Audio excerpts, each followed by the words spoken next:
Well, hello there, this is Glyn from Travelology.uk.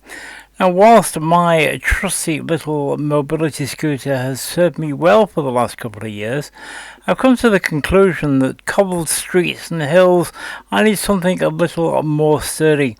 So I've bit the bullet and gone out and got myself a brand new wheelchair. This is the great unboxing, and I hope you enjoy. My new wheelchair has arrived, so I thought we'd go through the complete unboxing process together. Let's get all these straps off. I don't know what they're all for.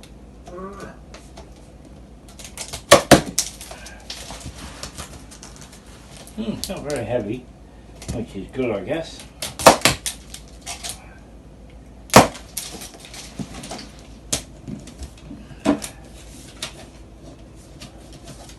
I don't understand why it needs so many straps.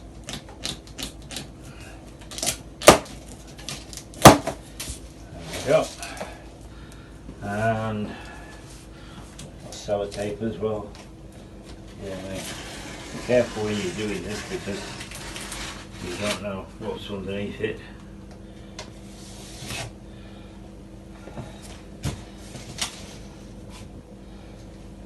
Now, of course, always cut away from you.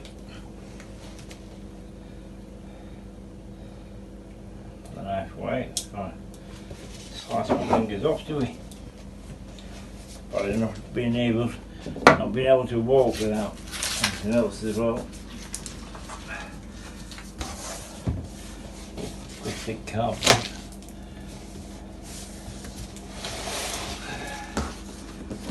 Where's that go? Oh, plenty of other packing in here.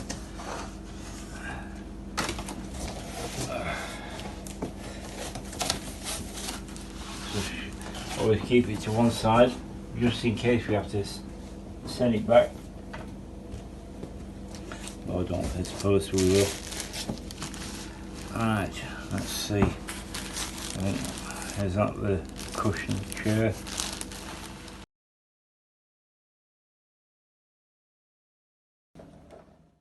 So we've taken all of the plastic bag off and found inside the very handy carrier bag that's inside there, it goes in the bottom of the side of the batteries, two boxes. One of them is the charger and the other is a very handy toolkit. Not very often you get that with a wheelchair or a scooter. Stop. Right, so this is the charger box. I'll just, oh dear me, stiff-o, there we go.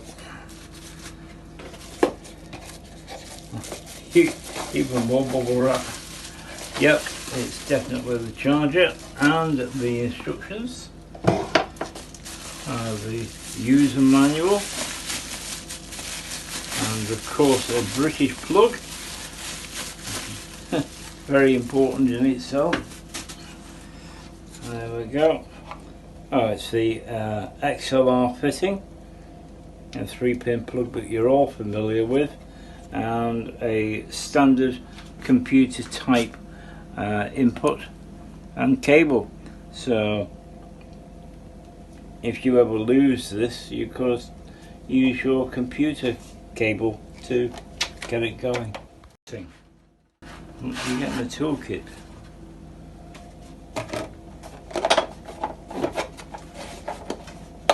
I suppose you put this on your scooter, your wheelchair. Oh, look at that! I suppose these are all the ones that you will ever need if you need them. Flat screwdrivers, Phillips screwdrivers, a hex nut, a pair of pliers, and Allen keys.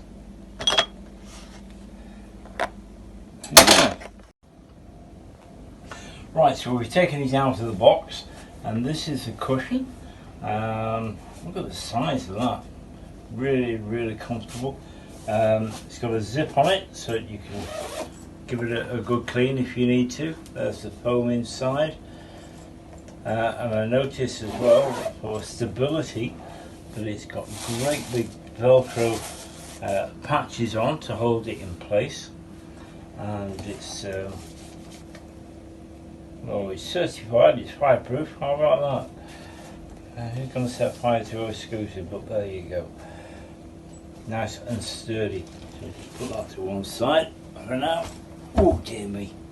And here it is, and inside the box is the foam packaging, which is a box in itself. Very, very good. And let's carry on with the unboxing, shall we?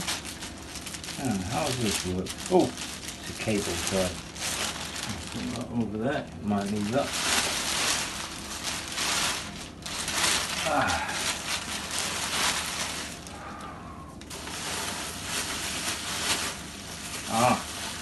That's a controller that will go on the end of the arm. And that's this is carbon fibre. Oh, that's nice. Won't go in there just yet. So once you put the arm on, the next important thing of course is the wheel covers, which is obviously protecting them. So I can't really move my arm. I just had a little operation. There you go, they go off like that. And it's very lightweight, as you can see. So right, so now we've unfolded it. It's just the same as a child's pram, really. Just pull it apart and it clicks open. Next thing to do, you've got your arms. On the side is a little red button. If you push that in, it'll lift up so you can get side entry onto the scooter or wheelchair. And we'll get the controller, and even the controller's got this gorgeous design down the side. Put it in the hole in there,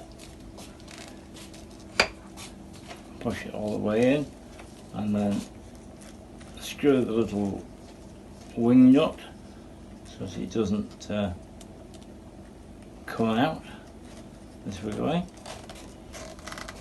Nice and tight. Just in case, I noticed, just in case, the fuse for the wheelchair is just underneath the controller, so it's easy to get to. Oh, and the horn button, loudspeaker, and that will then just click down into place, and the cable just slides back underneath out of the way, and this little clip will go onto there like that. So go with one of these yourself. Follow the link below. Don't forget, of course, to subscribe if you've enjoyed my little video. And in a couple of weeks' time, we'll be trying this out as we go off on our first cruise on the Cunard Queen Victoria, and you'll be able to watch all of our exploits with that. Until later, keep on travelling. Right, so we've put the batteries in place, and now all we've got to do is get on. A little button down the side, lift the arm up. You notice it's very, very, very sturdy, and you just slide myself on. Oh dear me. You drop the foot plate down, put the legs in, one, and then the other one. Drop the controller arm down, click into place. Oh gosh, that's really comfy. On off button. Oh, it lets you know that it's turned on. It also tells you that it's got almost a full battery, so we'll have to charge it as it suggests. The little horn there. It's clever, isn't it? And then the amount of torque or speed. There are 5 settings between extremely slow to extremely fast. A little light to tell you that you've got power on, and your mode. Is it a mode? Oh, SOS. Help, please. Oh, that's clever. Help, please. Help, please. Help, please. Oh, I like that. And of course we're only in our kitchen, so we'll keep it nice and slow. Here's the joystick. Whoa, look at that. Backwards. And oh, this is very clever. That can turn completely around, which is good, because when you get in the lift on a boat, you can go in forwards and just turn all the way around and go out forwards. That's very clever indeed. Yeah, very clever. Oh, I do like that. I'm going to really enjoy driving around on this, I'll tell you. And of course at the end of the day, you just turn it off. And that's it done. No keys to lose, no messing around. The arms are really nicely padded and ergonomically shaped, so they're not going to fall out. And both sides you have a little pocket with zips on to keep your knickknacks and keys or whatever on board, and it's really comfortable. The seat down there, underneath your legs you have a very handy basket which will come out. It will pass on with a little velcro as it is currently, and it's zipped. It's very deep, and you could even go shopping with it. Get a loaf in there. The manual, which you can see here, now unfortunately it's got a little bit creased, but I'm sure it will flatten out, is printed on waterproof paper, which means you can take it around with you everywhere and it's not going to get damaged by the weather. The amazing thing about it is it's completely in English. Yeah, real English, not even any European languages. It's completely in English and it makes total perfect sense. It's one of the best manuals I've ever read, with all of the information you need, all about okay, you want to call it a scooter again, all about the wheelchair, all the weights and measures, safety features, what you can and can't do. For example, it suggests that you don't operate under the influence of drink or drugs. Yes, sounds like a bit of a plan. Not to drive it on the road. It is of course completely legal to drive it on the pavement, as it does 8 kilometers an hour, which is 4 miles per hour, which is the maximum in the United Kingdom. Slightly more in Europe. I do believe it's 6, but don't hold me to that. It tells you how to get in and out of the wheelchair by lifting up the arms, as we demonstrated earlier. And an important note is that when you come to collapse it, you should take the seat cushion off to enable it to fold flatter.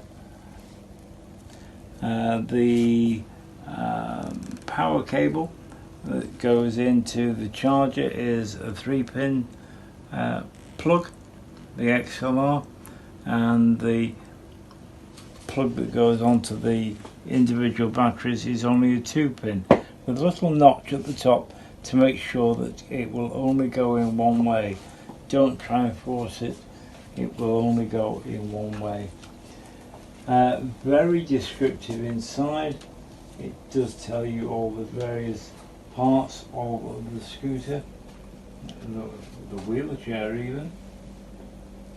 What a scooter for too long.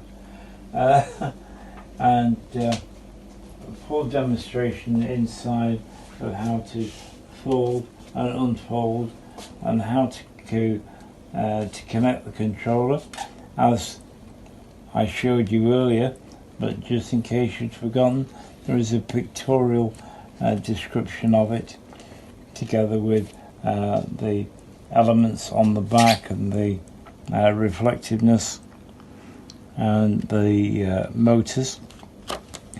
And as you go through it, the catches as it goes down and up to make sure that it's safe, and the motors and how to turn those off to get them into the freewheel mode. The armrest, like I said, very descriptive indeed. Further on, you've got how the power section works, which is this one here, and I do like this bit. Help please. Help please. Just in case you need help. Following through, if you need to make any adjustments, it tells you what tools in the toolkit you'll need to make whatever adjustments, like tightening up the various joints on the wheelchair, and as you go through, how to actually drive it with the joystick, which is this lump here, which I have noticed is completely encapsulated in rubber, so it's totally waterproof. There is a troubleshooting section inside as well, so if it doesn't work for whatever reason, like it says here, why is there no power to the wheelchair? Well, it suggests that the batteries are not connected, or it hasn't got any power in them, or the battery is too old. I think it'd have to be quite old for that, and just charge the battery or change the battery.